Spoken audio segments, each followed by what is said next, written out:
A half-century of beating, banging, and destruction. The Monroe County Fair Demolition Derby celebrates its 50th anniversary.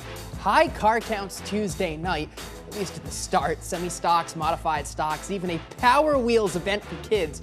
Joe Nash and Mark Cuykendall take home the cash in the only functioning cars. $1,750 awarded as winners. CJ Perry and Rich France give us a crash course on the festivities.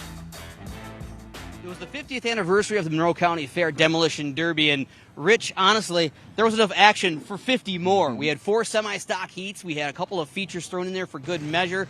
First of all, in the semi-stock heats, you could see basically, I would say the strategy was be aggressive and then also a couple guys to hang around. Yeah, it did earlier than I think they just wanted to make sure they qualified for the feature. They kind of hung around, but then as the night went on, we saw the hits start coming, and it got a little wilder. How about that modified feature? Joe Nash, who was piloting his car, I mean, pretty much superbly all night long. His strategy was excellent. In the end, he kind of hung around, then started dishing out some hits. He got the modified win and the $1,700.50 check. And I think it's a little bit of both. You have to have a nice balance in these. You can't go all out at the beginning because you won't have any car left for the end when you really need it. I think he timed that modified feature perfectly and brought home the big win tonight. In the semi-stock feature, what turned into what we thought was going to be a quick one ended up as a marathon for the 50th edition in the semi-stocks.